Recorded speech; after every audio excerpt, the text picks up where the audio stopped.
This podcast is brought to you by the Prospect Research Institute, where researchers come to learn, innovate, and connect.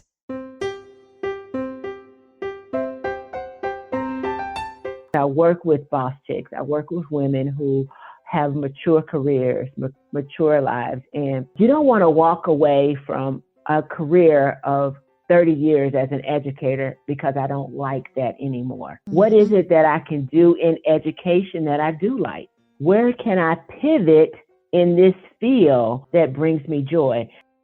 Welcome to Prospect Research Chat Bites, a podcast by and for prospect research professionals. I'm Jennifer Philla. Today, I'm talking with Dr. Phildra Swagger, author, educator, executive, creative strategist, coach, and CEO, and boss chick. Hello, Dr. Swagger. Thank you for joining me today on Chat Bites. Thank you for having me. It's a pleasure to be here. I had the pleasure of being on your podcast, and I just love it that you called me a boss chick, and you're a boss chick. Can you explain that to my audience? What are you talking about when you say that? That's so funny. Yes, a boss chick is a woman of a certain maturity who is brave, optimistic, savvy, successful, creative, highly intelligent, career-minded sisters. That's who boss chicks are.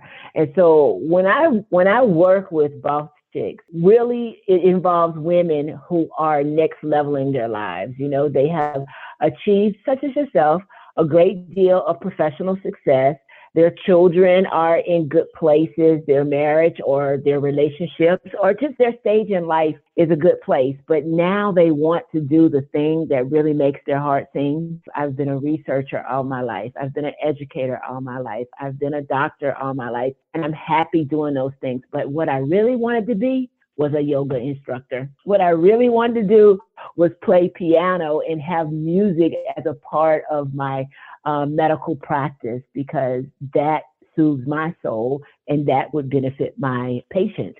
And so I work with boss chicks who are at the level that they are doing the thing that makes them happy. Wow, that's a wonderful explanation. Thank you. Yeah.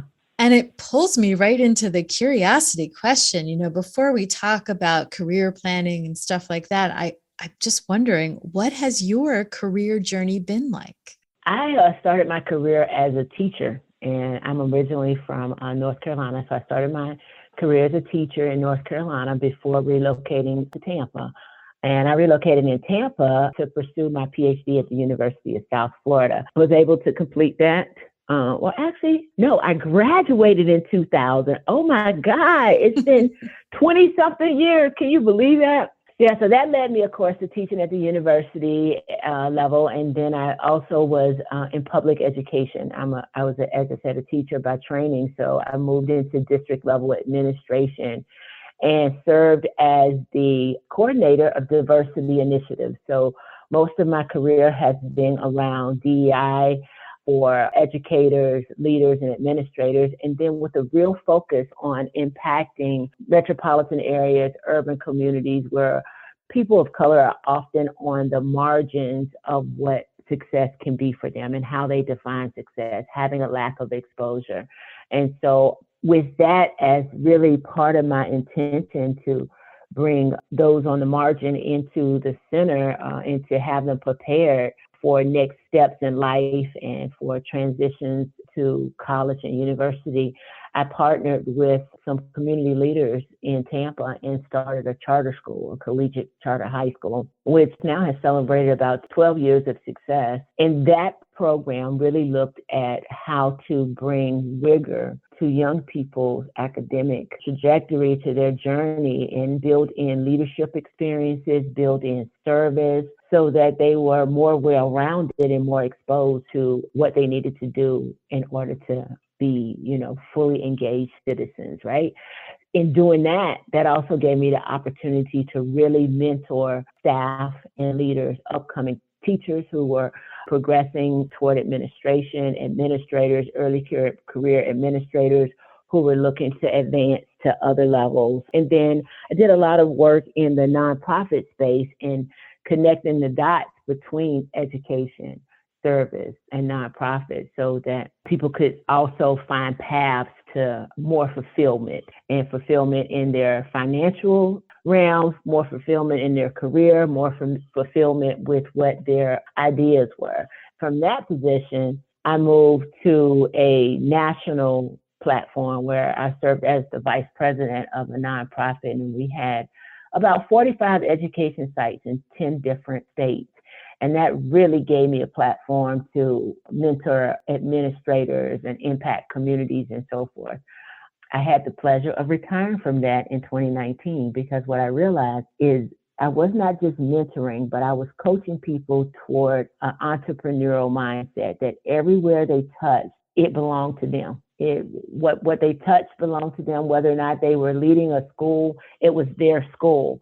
Their school in the sense that they could impact the community, that they could impact the students, they could impact the teachers, they could have an economic impact in the community, they could, live out their best dreams.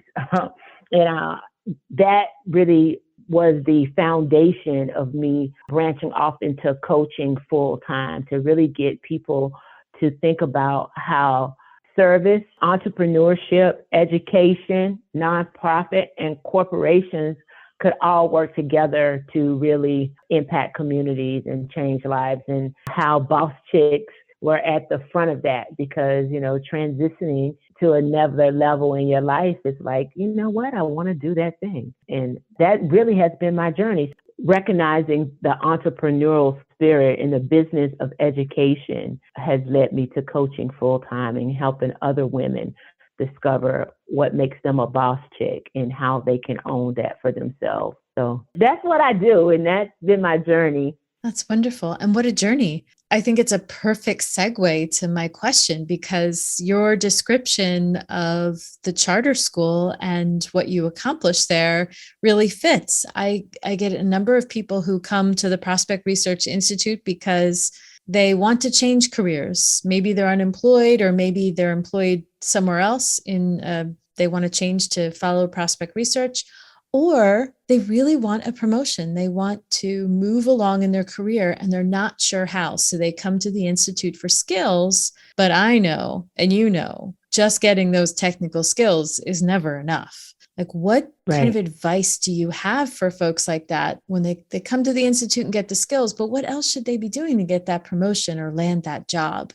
It sounds cliche, but the truth of the matter in a lot of job advancement is not what you know, but who you know, and how your work speaks for you. So I'm going to answer that in two steps. One, don't forget your network, because your network is access to your next opportunity. And networking is not going to a happy hour or even a service project and passing out business cards. Building your network is allowing your work to speak for you. Like, actually, how can I support you, Jen, in research prospecting? And being present to actually support you in that way. So when you have a client or have another relationship that you say, well, you know what? I think you would benefit from coaching. Or I think I see the boss chick in you.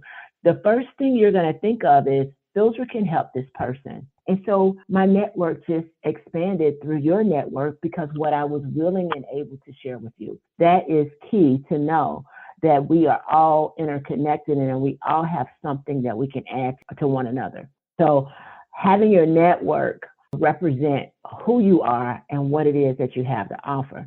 So that means the second piece of that is to think about not the job title, but the work that matters to you.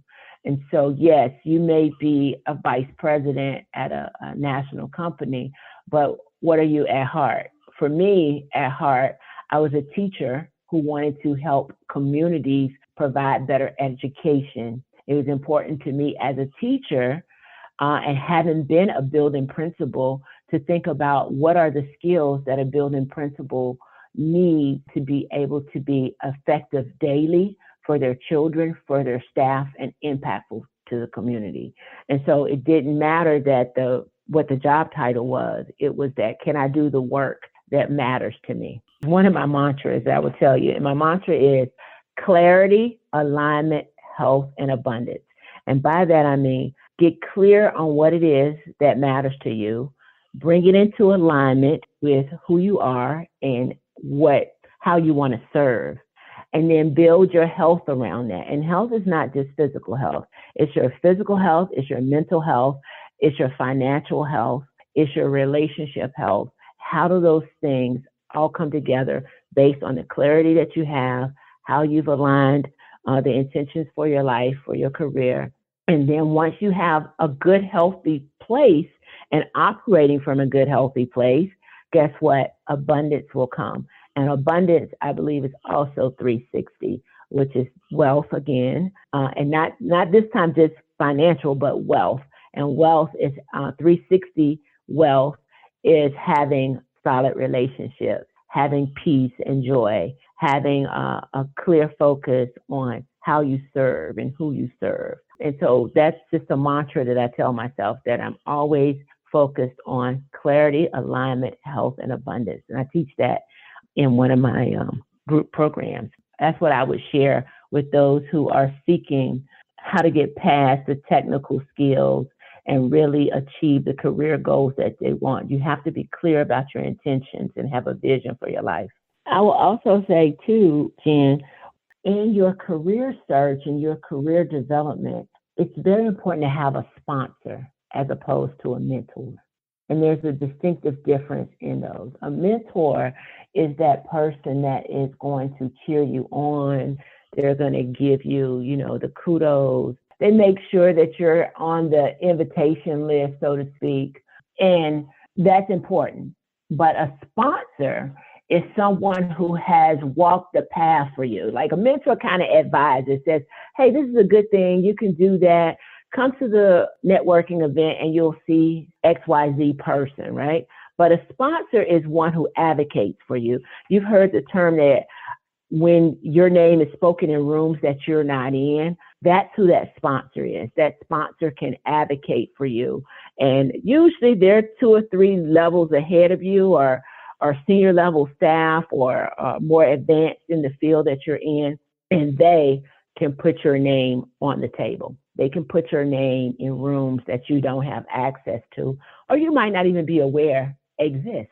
And that is important. Those sponsors come from the work that you present, the character that you present, and the credibility that you have. And that's important to make sure that your credibility is solid. Do what you say that you're going to do when you say you're going to do it. And if you can't do it, then let your character speak for you by indicating to the person that I overcommitted. I thought I would be able to get this to you on Wednesday, but if you would give me grace, I'll have it to you on Friday. Because that sponsor who sees the quality of your work, recognizes your character, can then help you advance because they're bringing you along.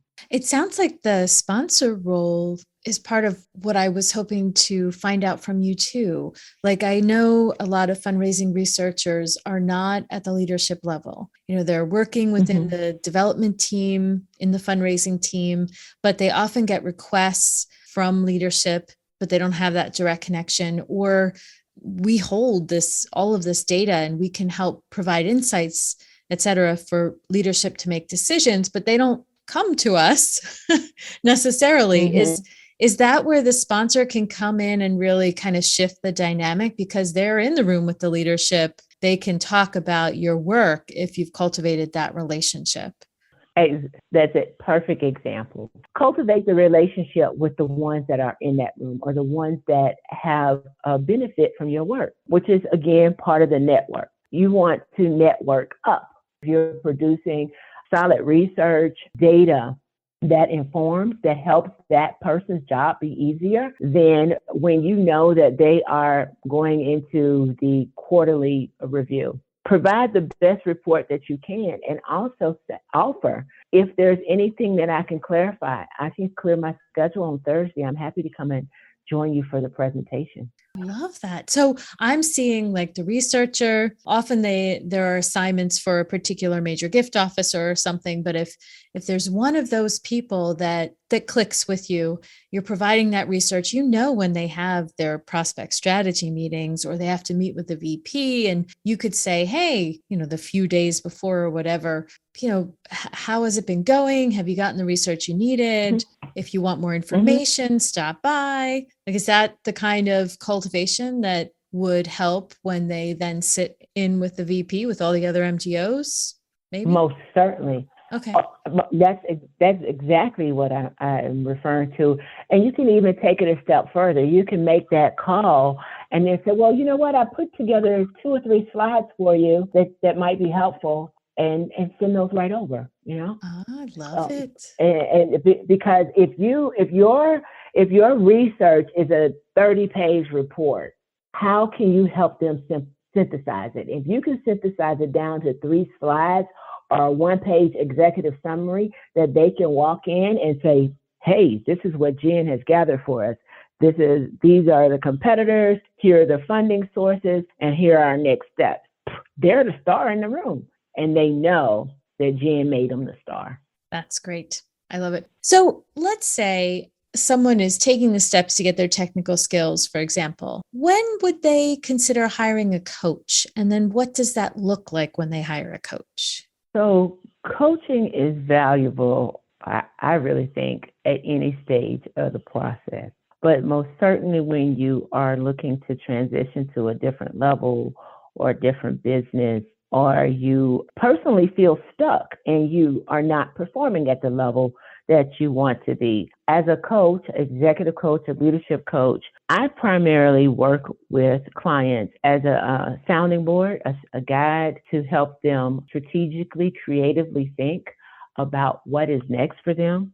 And I think it's valuable to know that the first step in the process of a good coaching relationship is really almost like an intake. It's an introductory conversation where we're matching the fact that I can help you from a process perspective or a subject matter expert, which really fit whatever it is that you are looking for.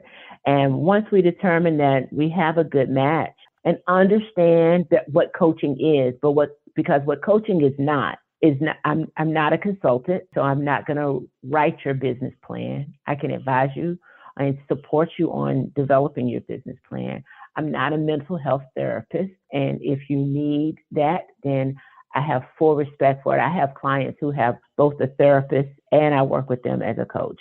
And then we set real clear intentions, and intentions inform goals. And I'm clear about making sure that we understand intentions. And so this is where I can go back and speak to the difference in building a career you want and a life that you want. And what I would offer anybody in the coaching relationship is to understand what the vision is that you have for your life and not simply a job. Years ago, when my husband and I got married, we lived in one part of the town. And my husband is a teacher, and he said that he always wanted to be a teacher. And okay, well, that's what you do. That's what you've done for the last 15 years.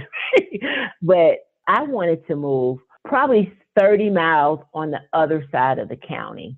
And it took us almost 1.5 years to agree to move because he wanted to be a teacher and he wanted to teach at that school.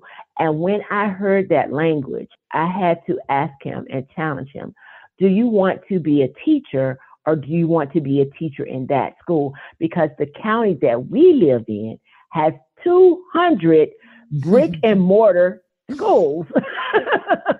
So you could be a teacher in any one of them.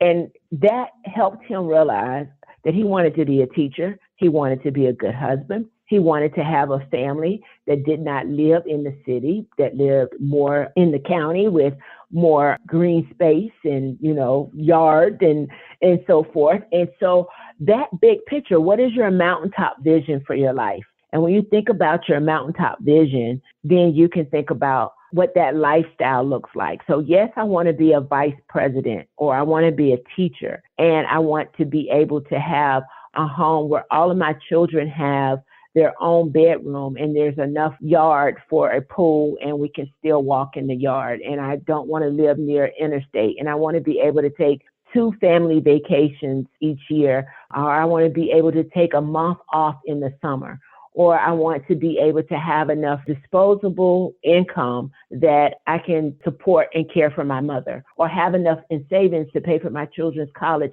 in full by this time. So all of those things come into planning the career that you want, and not just the next seat that you want to be in. Mm-hmm. Does that make sense? It makes a lot of sense, but I'm going to challenge you because Okay. before I let you go, I promised someone that I was going to ask you a question.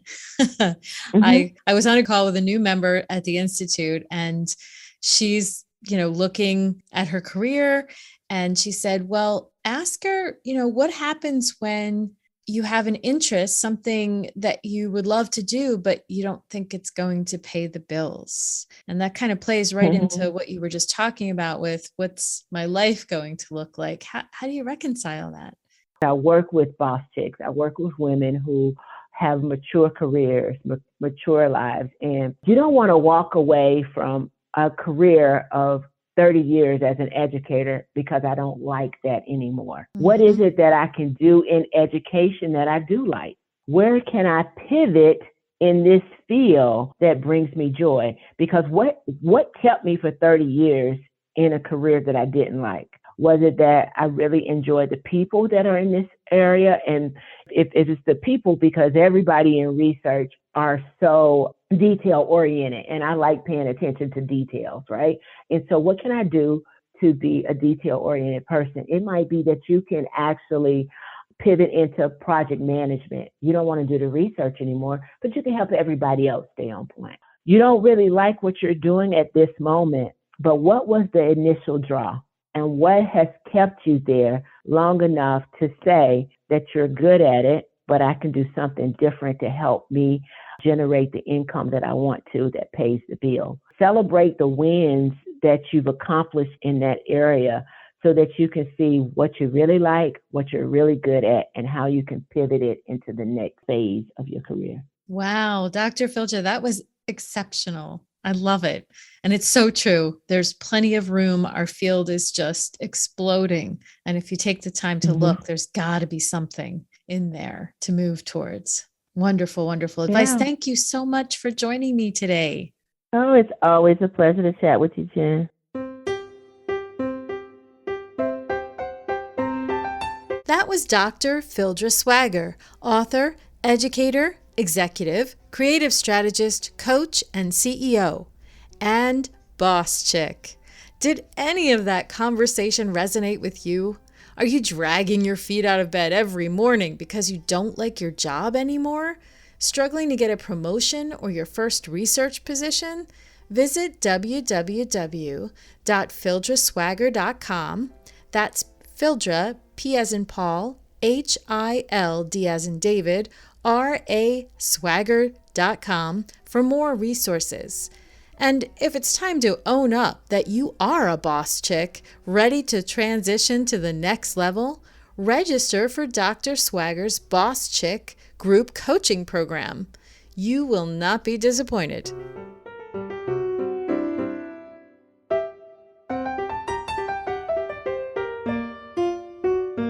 Hey, if you enjoyed listening to this podcast, you have to come check out the Prospect Research Institute's learning community.